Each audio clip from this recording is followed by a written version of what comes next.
அனைவருக்கும் என்னுடைய வணக்கத்தை தெரிவித்துக் கொள்கிறேன். இந்த அரசின் கவன ஈர்ப்பு ஆர்ப்பாட்டத்தை ஏற்பாடு செய்த போது அதை நாடார் சமுதாயம் மட்டும் தனியாக நின்று செய்தால் அது சரிவராது, அது ஏற்புடையதல்ல என்று மனதில் கொண்டு கல்வி மற்றும் ஜாதி அடையாளங்கள் அனைத்து சமூகத்துக்கும் ஆனது என்பதை மனதில் வைத்துக் கொண்டு கோவில்பட்டியில் இருக்கக்கூடிய அத்துணை சமுதாய சொந்தங்களையும் நேரிலே சென்று இவ்வாறு ஒரு அரசின் கவன ஏற்பாட்டத்தை எங்களது இயக்கம் சார்பாக நடத்த திட்டமிட்டுள்ளோம். அதில் நீங்கள் கலந்து கொண்டு பங்கேற்க வேண்டும் என்று கேட்டபோது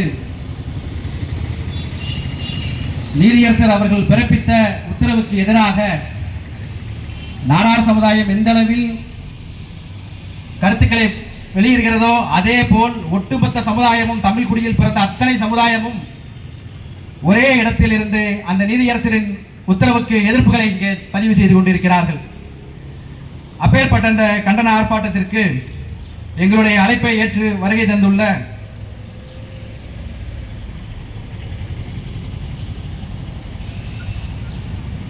அண்ணன் செல்வத்தேவர் அவர்கள், மாமன்னர் புலித்தேவர் மக்கள் இயக்கத்தின் தலைவர் செல்வத்தேவர் அவர்களே, மற்றும் தமிழ்நாடு காமராஜர் பேரவையில் பொதுச் செயலாளர் சார் பாஸ்கர் அவர்களே, எனக்கு முன்னாக உரையாற்றி இங்கே அமர்ந்திருக்கக்கூடிய மதிப்பிற்குரிய விஸ்வகர்மா மேல்நிலைப் பள்ளியின் தலைவர் அண்ணாச்சி SM பாலமுருகன் அவர்களே, மற்றும் இங்கே சிறப்புரையாற்ற காத்திருக்கக்கூடிய பட்டுமன்ற நடுவர் ஆவணி மாரசாமி அவர்களே, மேலும் யோகீஸ்வரர் மாநில சமுதாய பேரவையின் மாநில பொருளாளர் மதிப்பிற்குரிய அண்ணன் சுரேஷ் அவர்களே, மேலும் நாடார் உரைமுறையின் சார்பாக இங்கே கலந்து கொள்ள வருகை தந்துள்ள அன்பு அண்ணன் சேகர் மற்றும் குழந்தைராஜ் போன்றவர்களே, இன்னும் ஒரு சிலருக்கு வராமல் போனதற்கு சில காரணங்கள் இருந்தாலும் கூட அவர்களது ஆதரவை நமக்கு எல்லா இடத்திலேயும் நீதிமன்றம் வாயிலாகவும் சட்ட நடவடிக்கை எதிராக ஏதாவது போராட்டங்கள் நடத்தும் பட்சத்திலும் நமக்கு துணையாக நிற்பதாக உறுதியளித்து உத்தரவாதத்தை கொடுத்துள்ளனர். இந்த ஆர்ப்பாட்டம் இங்கே சிறப்பாக நடைபெற்றுக் கொண்டிருக்கிறது. இங்கே ஜாதி என்பது ஒரு இழிவான சொல் அல்ல. ஜாதி என்பது யாருக்கு இழிவான சொல் என்றால், ஜாதியை வைத்து பிழைப்பு நடத்துவோனுக்கும் ஜாதி ரீதியாக கட்டமைப்பை கட்டமைக்காமல் ஏதோ வாழ்ந்தோம் மறைந்தோம் என்று வாழ்ந்து கொண்டிருக்கக்கூடியவர்களுக்குத்தான் இங்கே ஜாதி என்பது இழிவு சொல். ஒரு குடியில் பிறந்தவர்கள், ஒரு தமிழ் குடி மக்களாக இருக்கக்கூடிய நம்முடையவர்கள் முன்னாள் நம்முடைய மூதாதையர் காலத்தில் வேத காலத்துக்கு முன்பாக இருந்து நம்ம பார்த்தோமானால் குறிஞ்சி முல்லை மருதம் நெய்தல் என்று 5 திணைகளில் தான் நம் மக்கள் வாழ்ந்து கொண்டிருந்தார்கள். அங்கே கால சூழ்நிலைக்கேற்ப மலை சார்ந்த பகுதியில் வாழ்ந்த மக்களும் வயல் சார்ந்த பகுதியில் வாழ்ந்த மக்களும் என்று இடத்திற்கேற்ப கால சூழ்நிலைக்கேற்ப வாழ்ந்த குடிகள் தான் நாளடைவில் ஜாதிய பெயருக்குள் கட்டமைப்புகள் கொண்டு வரப்பட்டு ஒரு வழித்தோன்றலாக வந்து கொண்டிருக்கிறார்கள். பின்னர் வந்த வேத காலத்தில் சில மாற்றங்கள் ஏற்பட்டு பிராமணர்கள், சத்திரியர்கள், சூத்திரர்கள், வைசியர்கள் என்று சில பிரிவுகள் கட்டமைக்கப்பட்டது. அதற்கு பின் வந்த சங்க காலத்தில் அது மேலும் சில துணைநிலை அணிகளாக மாறி ஜாதி கட்டமைப்புகள் மேலும் மேலும் பெருகேற தொடங்கியது. இந்த ஜாதி கட்டமைப்புகள் பிரிட்டிஷார் நம்மை ஆட்சி செய்த போது கூட நம்மை கட்டமைப்பதற்கும் அரசியல்படுத்துவதற்கும் ஜாதி சங்கங்களைத்தான் இந்த பிரிட்டிஷ் அரசார்களும் நம்மை ஆண்டவர்களும் பயன்படுத்தினார்கள் என்பதை நாம் இங்கே நினைவில் கொள்ள வேண்டும். அப்படி 1920 காலகட்டத்தில் தான் ஆதி திராவிடத்துறை சார்ந்தவர்களுக்கு அண்ணல் அம்பேத்கரும் நாடார்களின் பிரதிநிதியாக அண்ணல் அச்சமகற்றி அண்ணல் சவுந்தரபாண்டிய நாடாரும் ரெட்டமலை சீனிவாசனும் இப்படி எண்ணற்ற பல தலைவர்களும் முத்துராமலிங்க தேவர் போன்ற தலைவர்களை முன்னிலைப்படுத்தி தான் இந்த ஜாதிய கட்டமைப்புகளை உருவாக்கி நம்மையும் நம்முடைய பாரம்பரியத்தையும் ஒழுங்குபடுத்துவதற்கும் வகைப்படுத்துவதற்காக நம்முடைய குடியின் பெருமை அறியாத வெள்ளக்காரன் கூட நம்மை அதன் அடிப்படையில் தான் ஆட்சி செய்தான். எந்த இடத்திலுமே முரண்பாடு இல்லாது நமக்கு தேவைகளை நம்முடைய முன்னோர்கள் மூலமாகவும் நம்முடைய குடிப்பெருமைகள் மூலமாக தான் செய்து வந்தான். ஆனால் பாழா போன இந்த சமூகம் சுதந்திரத்திற்கு பிறகுதான் தேவையற்ற இடங்களில் ஜாதி என்று ஒரு பாகுபாடினை ஏற்படுத்தி ஜாதி ரீதியாக ஒற்றுமையாக இருந்தாலும் அதை சீர்குலைக்கும் விதமாக ஏதோ ஒரு இடத்தில் நடக்கக்கூடிய சில குற்றங்களை மையப்படுத்தி அதை மெருகேற்றி அதுக்கு பல பெயர்கள் புனை சூட்டி ஜாதி ரீதியாக கலவரங்கள் நடக்கின்றன, ஜாதி ரீதியாக பிரச்சனை நடக்கின்றன நம் மக்களுக்கு இடையே பெரும் பிரிவினையை ஏற்படுத்தி ஆண்ட கட்சிகளும் ஆளும் கட்சிகளும் ஜாதி ரீதியான பிரிவினை மூலமாகத்தான் இன்றைக்கு அவர்கள் குளிராய்ந்து கொண்டிருக்கிறார்கள். மேலும் அவர்களின் செயல்களை உறுதிப்படுத்தும் விதமாகத்தான் கடந்த வாரம் நீதியரசர் அவர்கள் வெளியிட்ட தீர்ப்பும் பெரும் அதிர்ச்சியை உண்டாக்குகிறது. செங்குந்த முதலியார் சங்கத்தைச் சேர்ந்த நிர்வாகிகள் ஒரு மேல்முறையீட்டுக்காக நீதிமன்றம் போறாங்க. இரு சமூகங்களுக்கு உண்டான ஒரு பிரச்சனை, இது சொல்ல போனா 2 கல்வி குழுமத்துக்கு உண்டான பிரச்சனை. அந்த பிரச்சனையில ஒட்டுமொத்த தமிழ் கொடியில் பேரில் இருக்கக்கூடிய சங்கங்களையும் ஜாதி பேர்களையும் நீக்க வேண்டும் என்று இவர்கள் உத்தரவிட வேண்டிய அவசியமே கிடையாது.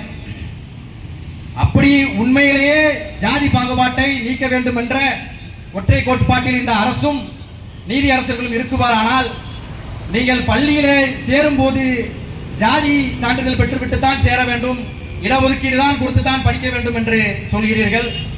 அப்படி சொல்வது குற்றம் சொல்ல நாங்கள் வரவில்லை. ஆனால் பொருளாதார ரீதியாக ஒரு தமிழ் குடியில் பிறந்த அனைத்தனை பேரையும் வறுமை கோட்டுக்கு கீழ் யார் இருக்கிறார்கள், வறுமை கோட்டுக்கு மேல் யார் இருக்கிறார்கள் என்று பொருளாதார ரீதியாக நீங்கள் ஒரு அட்டவணை ஏற்படுத்தி அவர்களுக்கான அந்த முன்னுரிமையை நீங்கள் ஜாதி ரீதியாக இருப்பதை மாற்றி பொருளாதார ரீதியாக இடஒதுக்கீடு தருகிறோம் என்று நீங்கள் கொடுப்பார்களானால் நீங்கள் ஏற்படுத்தக்கூடிய இந்த நீதி அரசரின் இந்த உத்தரவை நாங்கள் ஏற்படுவதற்கு ஒரு சில வேலைகள் தயாராக கூட இருக்கிறோம் என்று சொல்கிறோம்.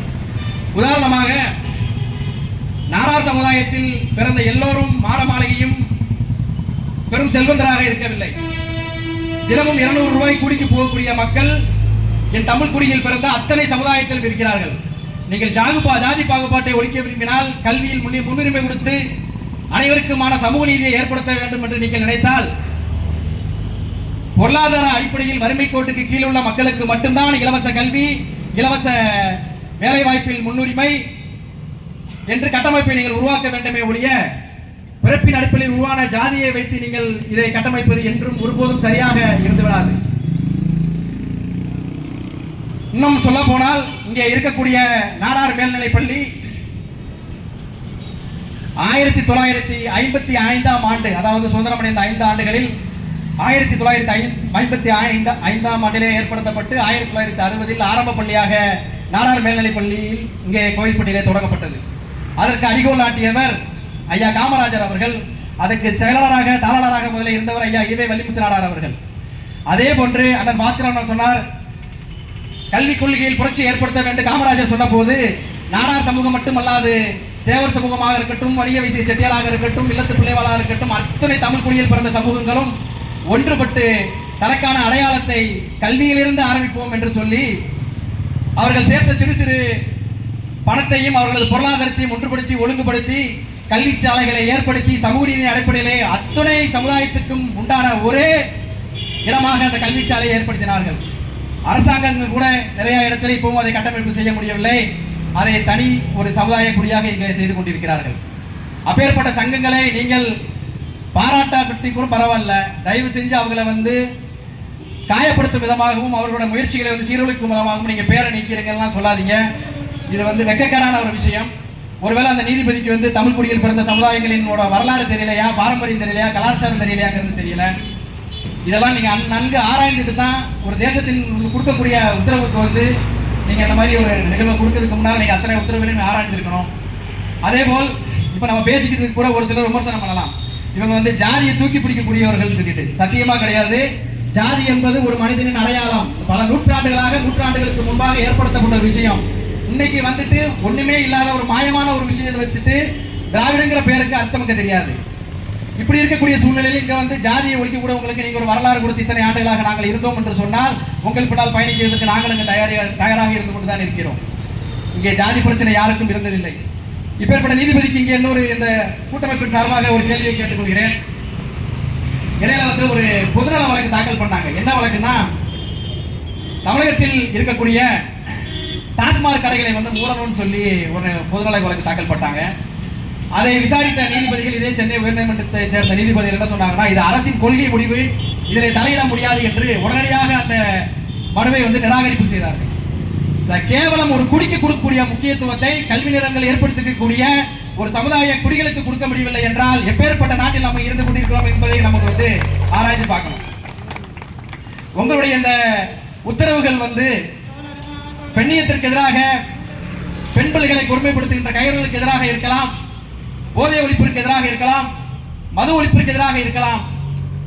இப்பேற்பட்ட நல்ல காரியங்கள் இல்லாமல் பல நூற்றாண்டு பெருமைகளை அளிக்கும் விதமாக உங்களுடைய இந்த உத்தரவு இருக்குமே, ஆனால் இது தமிழ்நாட்டில் வாழ்கின்ற ஒவ்வொரு குடிமகனுக்கும் இது ஒரு சாபக்கேடு, வெட்கக்கேடு என்பதை இந்த இடத்திலே பதிவு செய்து கொள்கிறேன்.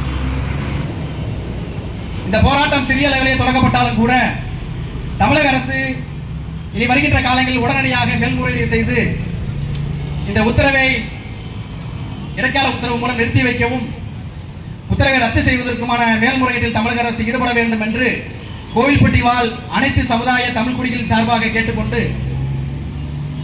இந்த ஆர்ப்பாட்டத்தில் கலந்து கொண்ட அத்துணை சமுதாய தலைவர்களுக்கும் சங்க தலைவர்களுக்கும் நன்றி கூறி எனது உரையை முடித்துக் கொள்கிறேன். நன்றி, வணக்கம்.